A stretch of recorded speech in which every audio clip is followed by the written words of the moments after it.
about impedance matching. By impedance matching, what we mean is that the load impedance is equal to the characteristic impedance of the transmission line to which the load is connected. Once the characteristic impedance of the transmission line is becoming equal to the impedance which is connected to it, then we call it a impedance matching. In general, the load impedance will not be equal to the characteristic impedance of the transmission line. Therefore, what we require is an intermediate circuit between the transmission line and the load impedance, so that the transmission line will see at its termination an impedance which is equal to its characteristic impedance. That is what is impedance matching, and under that condition we say that the load impedance is matched to the transmission line. So when we say matched, it means the load impedance is equal to the impedance of the characteristic impedance of the transmission line. Usually that is not the case, and we have seen how we can use reactive elements, not resistive elements, because if we use resistive elements consume power, so power will be lost. So we have already seen how we can use reactive elements like capacitors or inductors for matching a given load impedance or the terminating impedance to the transmission line. And those examples we have seen, and last time we left or we completed with a homework. Sir? Yes. Sir? Yes. Sir, good afternoon. Finish. Hello? Hello. Sir, ଆମର class ଏବେ ସରିଲା sir. ସିଏ ଆଗରୁ ଟିକେ join ହେଇଯାଇଥିଲା ତ, ଆପଣ ଟିକେ ଷ୍ଟାର୍ଟିଂରୁ କହିଦିଅନ୍ତୁ। ଏବେ ଏକା ନାରାୟଣ ସାର୍ଙ୍କ କ୍ଲାସ୍ ସରିଲା। ଆଚ୍ଛା। ଆଜ୍ଞା ସାର୍। ଆଜ୍ଞା ସାର୍। ହଉ କହିଦେଉଛି। ଆଜ୍ଞା sir, thank you sir.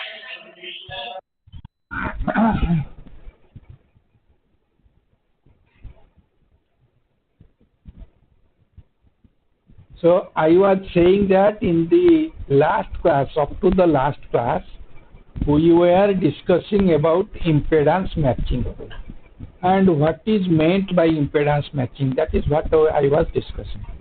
By impedance matching, we mean that the load impedance or the terminating impedance to a transmission line becomes equal to the characteristics impedance of the transmission line. So somehow we make the impedance of the terminating load equal to the characteristics impedance of the transmission line. When this condition is reached, when this condition is achieved, we say that we have matched the impedances of the transmission line and the load. Usually this is not the case. The load impedance is different from the characteristics impedance of the transmission line. Therefore, we require an intermediate circuit between the load and the transmission line. This intermediate circuit ensures that the transmission line is terminated on an impedance which is equal to the characteristics impedance of the transmission line. Now, how to construct this intermediate circuit, that also we have discussed. In the last class, we saw that we can construct this intermediate circuit using reactive elements which are capacitors and inductors. We should not use resistors or resistive elements which are active elements which consume power. So power will be lost in the resistor if we use a resistive circuit. Therefore, we avoid resistive circuit. We use capacitive and inductive circuits. That is what we saw in the last class. Those who attended last class, we saw how to design those reactive circuits step by step. Now, with that type of design, there is a problem. That is a good design, no problem, no doubt about it is a good design, but there is also a problem with those type of design. The problem is we are doing a theoretical calculation, whether we use analytical method or derivations to find out the value of inductance and capacitance, or do we use Smith chart to find out the value of inductance and capacitance. We are following certain methods and we are finding out the inductance and capacitance. Now the inductance and capacitance that we find out are usually in any range between 0 to infinity. They can be very small, they can be very large. But in practice, in practical cases, commercially available inductance and capacitance, that is the inductors and capacitors that we can purchase from a shop or from a vendor, those are of standard values. Suppose I say that I am going to use a capacitor of capacitance 3 millifarad. We have used the Smith chart and solved it. After solving, we find a capacitor of capacitance 3 millifarad. That is not available commercially. Similarly, suppose we say 6 millifarad, 9 millifarad, 8 millifarad. Those are not available commercially. So in those cases, we cannot design a matching circuit. Although theoretically we design a matching circuit, we cannot realize practically, we cannot realize a matching circuit. So we have to look for an alternative to these capacitor and inductor. So lumped capacitor and lumped inductor are not always a good choice. There are situations where we require non-lumped distributed capacitor or distributed inductor. Now what is distributed capacitor or distributed inductor? That we already have seen when we studied transmission line. A transmission line itself is a distributed circuit, and a lossless transmission line or a transmission line where loss can be neglected can be considered as a distributed circuit. Then we know from theory of transmission line that if we use a transmission line which is terminated in a short circuit or open circuit, then that transmission line can act like a capacitor or an inductor depending on the length of the transmission line. Therefore, we can use a transmission line instead of a lumped capacitor or an lumped inductor to design matching circuit. So now let us try to see whether that is possible and what is the technique that we use for matching circuit using transmission line sections which are connected to the main transmission line which is carrying the power. So if I use another transmission line section, small section of a transmission line to the transmission line which is carrying power or which is the main transmission line, then the connected transmission line is called a stop. It can be an open circuited stop, it can be a short circuited stop. There can be two cases, open circuited or short circuited. and the theory or principle is the same for open circuited or short circuited stop. That is point 1. Point 2 is this stop can be connected to the main line either in parallel or short, either in short or in series. I will consider the short connection. I will not consider the series connection. You can do the series connection in the same manner. So we will consider the short connection here. And we will start with using a single stop, which means only one section of transmission line. So we will take a section of transmission line and connect it to the main transmission line, and this connection will be in short. Now let us consider that. Let us start doing that. We have seen this. I have already discussed the limitations of this type of solution. If you have a complex load or a load whose impedance has a real part, a resistive part and reactive part connected to a transmission line, then we require a quarter-wave transformer between them plus a section of transmission line that we saw. Now what are the limitations of such a circuit? Short circuit is this requires transmission lines of different characteristics impedances, and in practice it is difficult to get a transmission line of required characteristic impedance, because commercial transmission lines come in standard characteristics impedance. Like if you have a coaxial cable, it will be 50 ohm or 75 ohm. If you have a flat cable, then it will be a two-wire transmission line, two parallel wire transmission lines. It will be 300 ohms or 600 ohms, like this. So those are the standard characteristics impedance. We cannot calculate the characteristic impedance as we have calculated here. The solutions, two solutions are shown here. This we have already discussed. We cannot have this type of characteristics impedance because this can give you any value. It can give you 60, it can give you 12, it can give you 14, it can give you 70, it can give you 90. So those are not standard values. Standard values are 50, 75, 300, 600. So Z01, when you do a calculation, there is no guarantee that you will end up in a standard value. So that is the first limitation. Second limitation is characteristics impedance depends on the transmission line parameters, physical as well as electrical parameters. What is physical parameters? Physical parameter, its size, its shape, those are the physical parameters.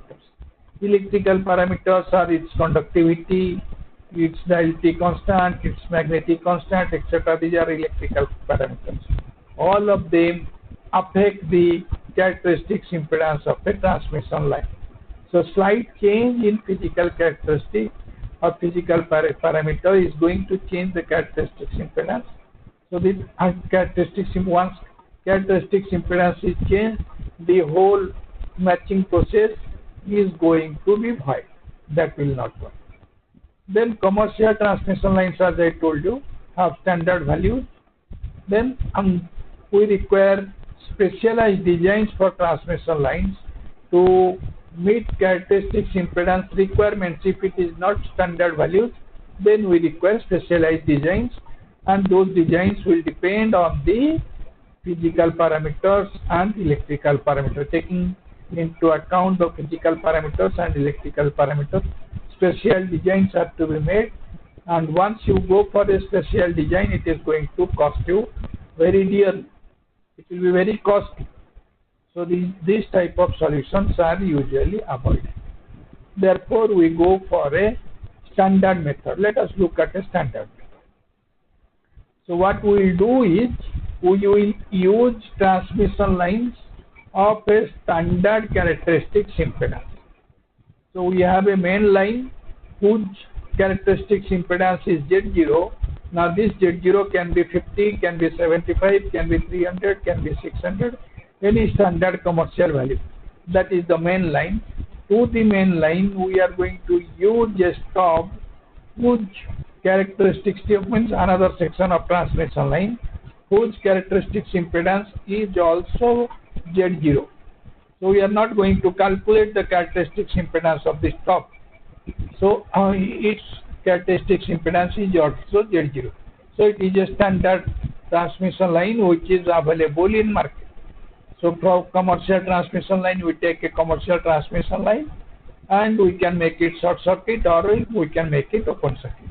Let us consider a short circuit transmission line. So we have a main line whose characteristics impedance is Z0. On two ends it is connected to a load impedance ZL on the right hand side at the point B. On the left hand side it is connected to a source whose impedance is Z0, which is equal to the characteristics impedance, and voltage source voltage is Vs. Now from that source, since the output impedance of the source is Z0 and the impedance of the characteristics impedance of the main line is Z0, therefore maximum power from the source will go to the main line. Now it will be carried by the main line and it will go to ZL. Now since ZL is not equal to Z0, then at ZL there will be mismatch. Because of the mismatch, a portion of the power will get reflected to the main transmission line. So from the point B, a portion of power will get reflected. We have to do something for this reflected power. We do not want any reflected power on the main transmission line. So what we are doing here, what we are proposing here as a single stop matching is at a distance L from the load ZL. So from point B come to point A, distance between point B and A is L. There we connect a stop in shunt or in parallel to the main transmission line. This is a load, this is a short circuited stop. Now if we use a short circuited stop, as you know, if we use a short circuit, from the short circuit all the power that comes to the short circuit will get reflected. So everything from this unshorted transmission line which is connected at the point A dash will get reflected. So from the shorting end, the power will get reflected and come to the point A dash. All the power will come back to the point A dash.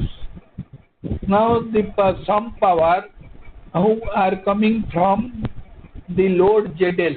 So from the point B also power is coming to the point A dash. Now our job is to adjust this length L and adjust the length of the stop so that the power reflected from ZL and the power reflected from the short circuited stop are equal and opposite in phase. They are equal in amplitude or magnitude and opposite in phase. If they are equal in magnitude and opposite in phase, the energies which are equal in magnitude and opposite in phase, they will add up at the point A dash, and since they are equal in magnitude, opposite in phase, so when they are add up, actually there is a subtraction of energy. So total reflected energy will be 0 at the point A dash, which means beyond the point A dash towards the source there is no reflection. So on the transmission line, main transmission line, we will see no reflection after the point A dash, right? So from the source to the point A dash there is no reflection, and at the point A dash the reflection from the short circuited stop and the reflection from the load ZL, they are equal in magnitude, opposite in phase, they cancel out. So to do this we need to find out what is L, or we have to fix L. For a fixed L, what is the length? So how to fix L and how to find out length, the stop length, that is what is important. Now instead of a short circuited stop, we can also use an open circuited stop, and as you know, open circuit also reflects all the power. It does not absorb any power.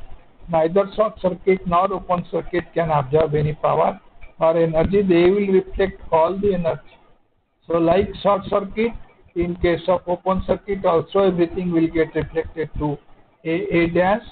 So we have to design the length of the stop such that the reflected energy is equal in magnitude, opposite in phase to the energy reflected from ZL. So either we can use a short circuited stop or we can use an open circuited stop. Let us do an analysis of this. This is what physically happens. So technology is this. Now let us find out or do an analysis for this. So what we have done is we have used a short circuited stop at the point A dash. So we have a stop which is short circuited at A dash. This is connected in parallel.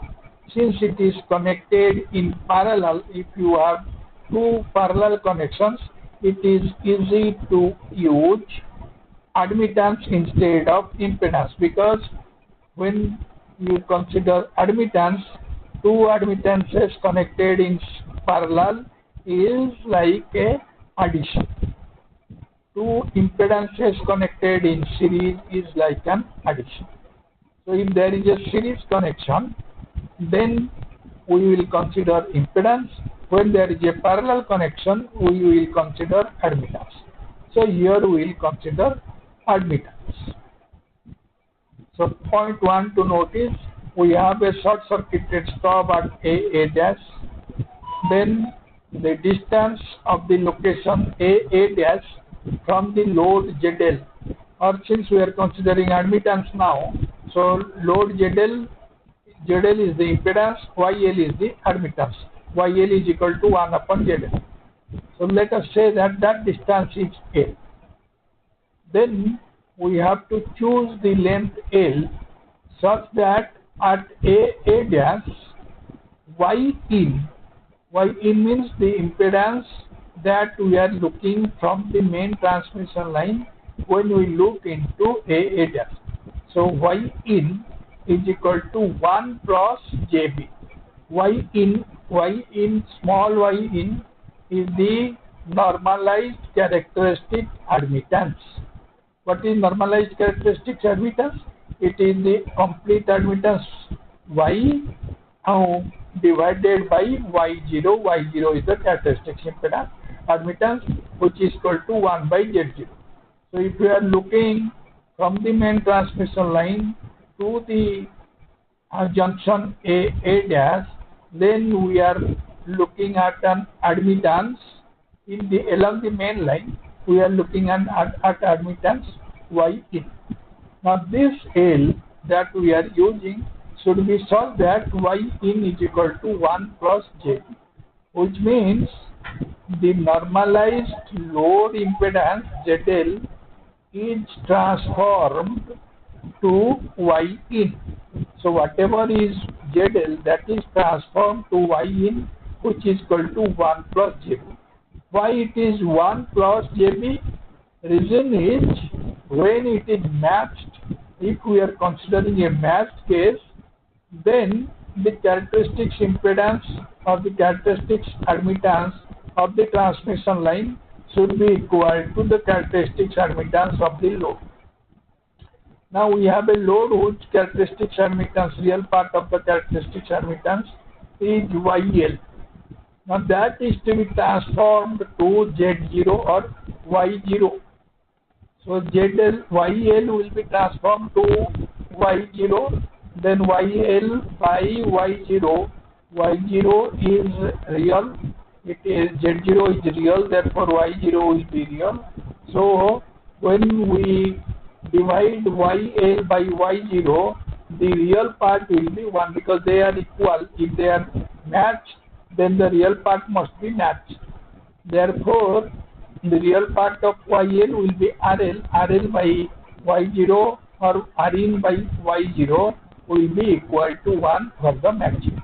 Therefore, real part should be 1, irrespective of what becomes the imaginary part. So, imaginary part will be the susceptance B. So, it can be any susceptance. Now, B can be positive or negative. If B is positive, then the susceptance is inductive in nature. If B is negative, then the susceptance is, sorry, if B is positive, then the susceptance is capacitive in nature. If B is negative, then the susceptance is inductive in nature. So that is the logic behind Y in is equal to 1 plus JB. That is why we will choose Y in equal to 1 plus JB. Real part of Y in should be equal to 1 for matching. Right? R in by Z0 should be equal to 1. Then X in by Z0 is equal to B. So ZL is transformed to Y in R in plus J X in. R in is such that it is matched to the characteristics impedance. Since it is matched to the characteristics impedance, so R in by Z0 is equal to 1. X in is not matched, it may or may not be matched. So X in by Z0 is equal to B. Now from transmission line we know Z in, the expression for Z in is equal to Z0 into ZL plus J Z0 tan beta L divided by Z0 plus J ZL tan beta L. This is the expression for input impedance. If this is the expression for input impedance, then for the normalized input impedance, it will be Z in by Z0. So Z in by Z0, which is small z in, that will be equal to ZL plus J Z0 tan beta L divided by Z0 plus J ZL tan beta L. Now what we can do is divide the numerator and denominator by this factor 1 by Z0, capital Z0. Divide the numerator and denominator by capital Z0. If we do that, then this expression becomes small ZL plus J tan beta L divided by 1 plus J small ZL tan beta L.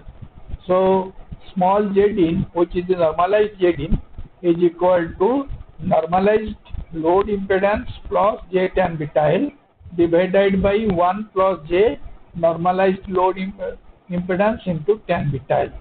ZL is the normalized impedance. Now once we know what is Z in, normalized input impedance, we can find out what is the normalized admittance. What is the normalized input admittance? That is 1 by Z in.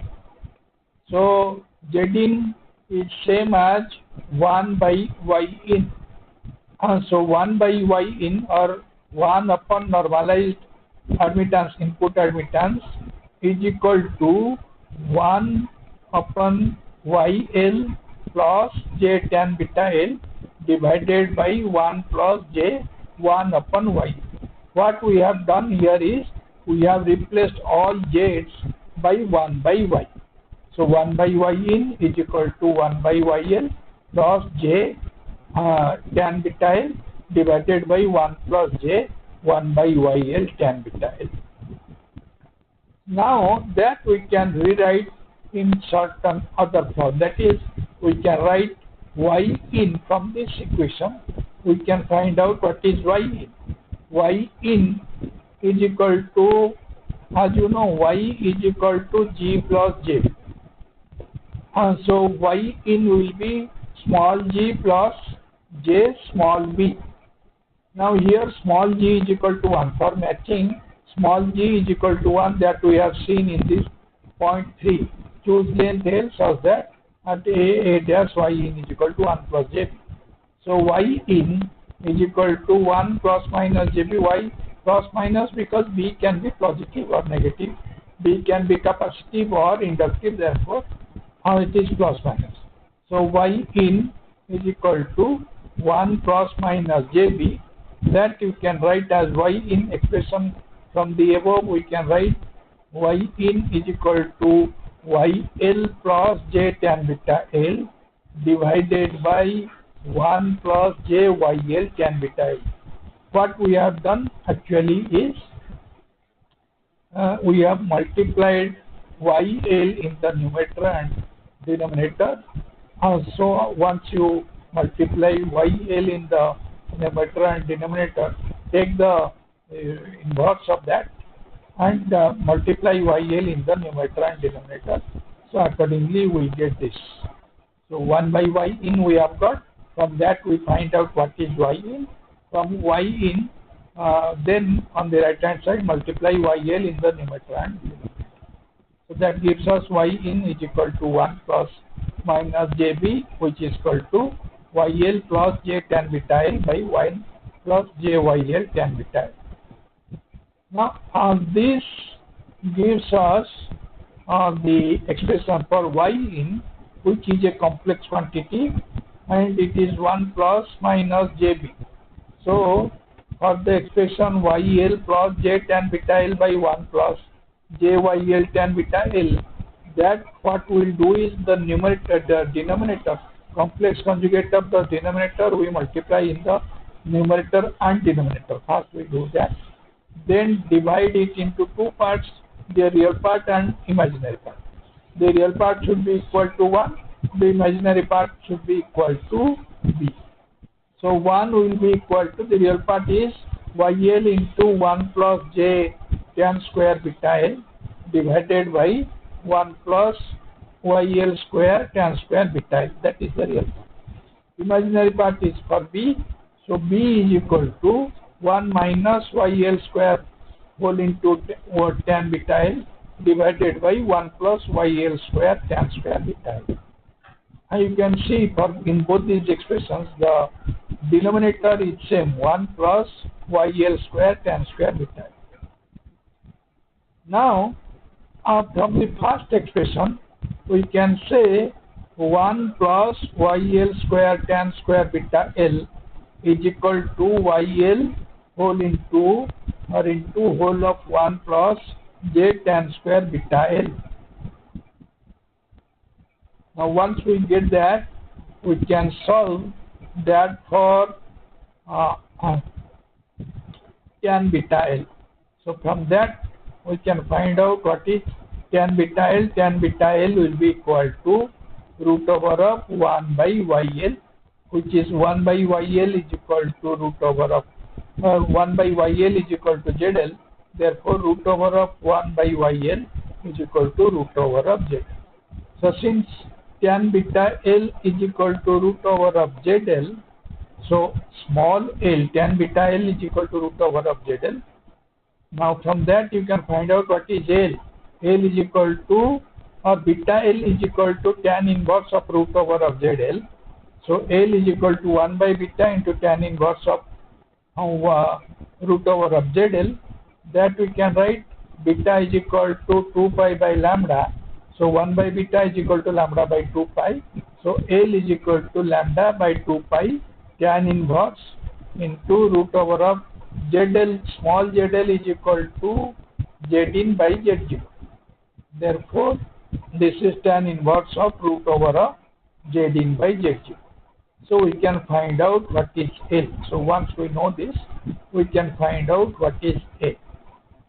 Right? So this is how we can find out what is L.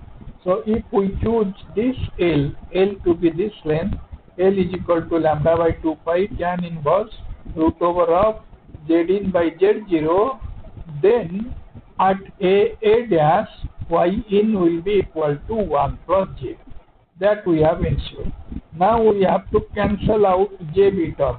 So at A dash it should be matched, which means there should not be JB. So we have to cancel out JB term. For that we have to see that we know what is B. B is equal to 1 minus YL square whole into tan beta L divided by 1 plus YL square tan beta L, and tan beta L is equal to root over of ZL. So you put root over of ZL there or 1 by YL there in place of tan beta L. Then solve for B. What is B? Accordingly, we'll find out what is the length of this top. So let us do that. So the stop is short-circuited. We are using a short-circuited stop, and it is connected at the point A dash. Distance of the location A dash from the load end is L, that we know. We have choose the length L so that at A dash Y in is equal to 1 plus JB. This much we have done, and we have found out what is L. Now let us concentrate on this stop.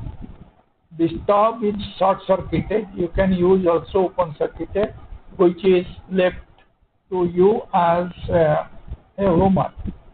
So since the stop is short-circuited, you know why is short-circuited. If you use a section of transmission line which is short-circuited, then its impedance. So if you are looking from A dash towards the stop, towards the end of the stop, so along the stop, if we are looking, then the impedance, short-circuited impedance is equal to minus J cot beta Ls. Ls is the length of the stop. If it is open-circuited, then this term will be J tan beta Ls. Only difference is that, otherwise it is same. The calculation is same. So minus J cot beta Ls is equal to minus JB, or B is equal to cot beta Ls. Now we know the expression for B.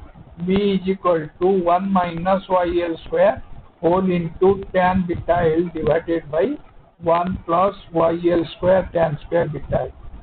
Tan beta L is equal to root over of ZL. Therefore, tan square beta L is equal to ZL. Use these expressions on B. So B is equal to cot beta Ls. So B is equal to cot beta Ls.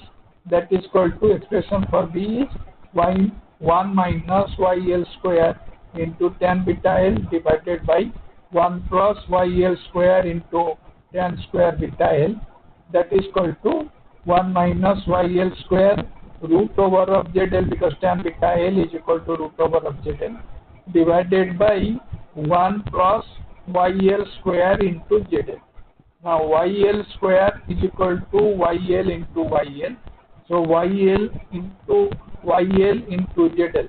YL into ZL is equal to 1, because ZL is equal to 1 by YL, or YL is equal to 1 by ZL. Therefore, YL into ZL is equal to 1. So that leaves us in the denominator 1 by YL. So from that we get 1 minus YL square into root over of ZL divided by 1 plus YL. So that we can write as 1 minus YL square is equal to 1 plus YL into 1 minus YL. So 1 plus YL in the numerator, 1 plus YL in the denominator cancels out. So that cancels out. In the numerator we get 1 minus YL into root over of ZL.